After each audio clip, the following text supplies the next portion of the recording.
Super Meat Boy Forever is a 2020 video game created by Team Meat. Super Meat Boy Forever is, contrary to popular belief, an honest-to-God masterpiece, okay? It is the greatest game in all of 2020. A true work of art forged in the fires of insurmountable passion and innovation. We all obviously saw this coming. Meat Boy is an absolute goldmine of potential, and his course as a franchise has been far from ran. Trust me on that one. Now, you might be asking, but Bobo, how did such a game come to fruition? Well, the simple answer, besides an Epic Games contract that guaranteed them a profit before the game even released, ensuring that they got paid no matter how shitty the game turned out, is that it all started many moons ago, when the evil Shadow Warlock Edmund McMillen abandoned the Meat Boy franchise. Gone, left to die, just cast it straight into the Shadow Realm. Before doing this, he used the power of directional inputs to fucking kill Shannon Raffinis, the wife and meal of Tommy Raffinis. This distraught Tommy to no end. He fell to his knees and screamed to the heavens, "I was saving that for later!" As a result, he was on a mission. He worked, he slaved, he put his head to the grindstone and crafted the perfect game, a product so perfect that modern audiences simply cannot comprehend the level of innovation and advanced quantum techniques found within its philosophy. An optimized experience that solves several problems that were totally there, just waiting to be solved. Sir, yes sir, tons of problems. And thus, Super Meat Boy Forever was born. Now, this might be a surprise to you, but everyone is entitled to their own opinion. Now knowing this, every single person that hates this game is wrong. Even though the original game is old as shit and kinda smelly if you ask me, it is totally one of my absolute favorite games. And, as it turns out, this game is completely in spirit with the franchise, at the same level as the original. At the same time, this game is absolutely a breath of fresh air and totally different from the original. Don't ask me how it's supposed to fucking work, man. They didn't outline it well in the note card. This game is, in fact, an auto runner. Super shocking, but as it turns out, you can make other types of games. You know that, right? A sequel, by definition, isn't required to expand and improve upon the ideas of the original. Have you ever seen Mulan 2? What's the point of making a game that is exactly the same as the original? It's not like there's any sequels ever in existence that made the original games better or anything like that by including similar yet drastically improved gameplay. I mean, you may be thinking, but doesn't being an auto runner take away all the controls, completely watering down the gameplay and taking out a lot of the joy and potential for improvement in a difficult game such as this? That is total nonsense. What are you, 12? Maybe your nostalgia goggles block this out, but there's a million things you can do with just one button press. You can punch! You can punch! Alas. You can punch! Lies. You can punch! Fuck. Mushrooms. You can punch! This thing. You can punch!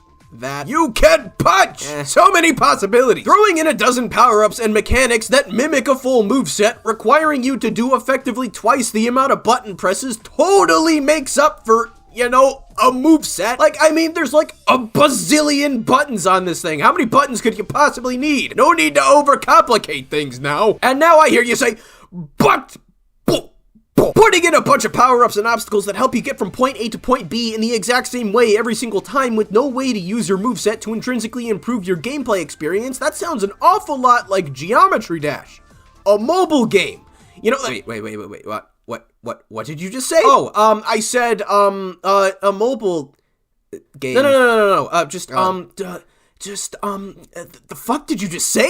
Mobile game. No, go ahead. You gotta speak into my good ear. What the fuck did you just say? Of all the clearly wrong things about this game that are clearly wrong and not within the realm of factual statements, while also being wrong, mistaking this game for a mobile game has got to be the most wrong, most erroneous, most stupid and made up statement I have ever heard. There is absolutely zero reasons why this game could possibly be mistaken as a mobile game, you bigots. Besides the fact that it started on mobile, two of the three code monkeys on the team have mainly worked on mobile games. The lead artist, Lala Fox, for the game, works on mobile games, and the mono input gameplay that absorbs one input at a time, giving the impression that you are tapping a screen. But it isn't a mobile game because Tommy Orphenis says it isn't one. Checkmate, idiot. $20, comments disabled. But what about the actual mobile port that they're gonna make? Okay, no. So here's what's gonna happen. I'm going to post this picture of a capybara totally undoing your entire argument, okay?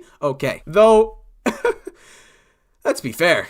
The story truly makes this a sequel. It's a really good one, alright? You already know. It is a sequel, a continuation, if you will, through and through. It will totally carry on the spirit and story of the first game. Anyway, they retconned the ending of the first game. After our skinless protag saved his bandage-flushed GF, the deed was totally done, and we got the best, most adorable, most cutest character in the sea, Nugget. And let me tell you, this character does what Scrappy don't. She's a fantastic addition, and the one type of joke she has never gets old. Never, ever.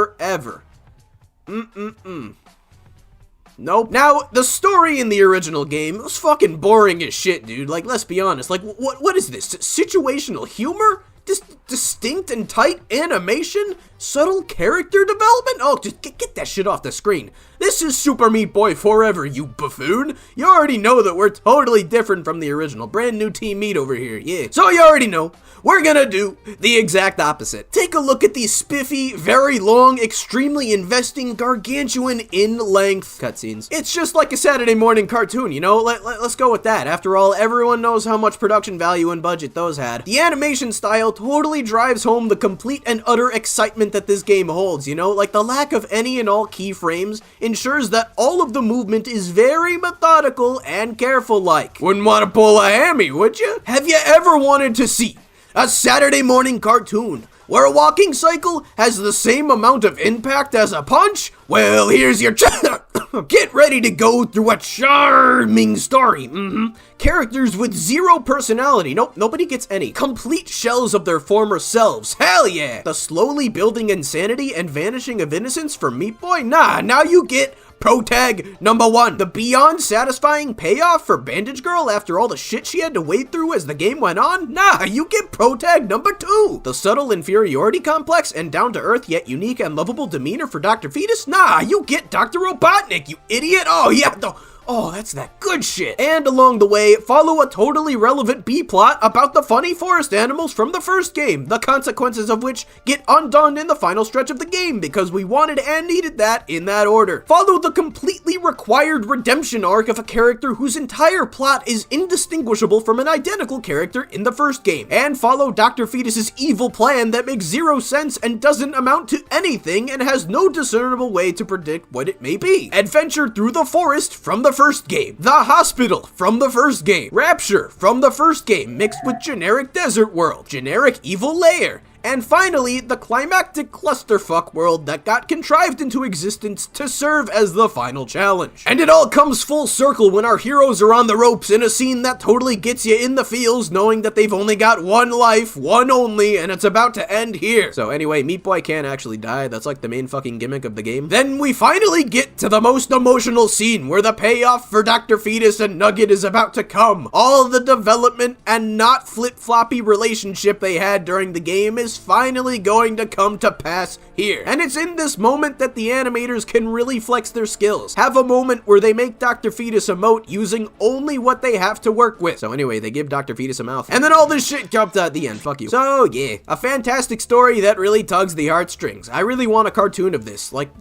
just this. Maybe with voice acting. That would be really sick. If you're not sold on the game yet, allow me to instill one final seed of curiosity within your brain. Super Meat Boy Forever is a really, really, really, really good game. If that didn't convince you, don't worry. I recommend playing the game for a few more hours to really get a feel for it. You know, just a good chunk of time for the game to really wash over you, like the southern tides. Preferably, I don't know, like 2 hours. Why 2 specifically? Don't worry about it. But then you gotta put it down. Like, just play it for 2 hours and then put it down for like a week and then come back to it. This game works differently from every other game that has ever been made. That's how revolutionary it is. But whatever you do, clear your mind of expectations. Get rid of any and all standards or expectations you might have when approaching a game advertised as a sequel. For it is time for Super Meat Boy Forever! The music fucking sucks. 16 out of 20.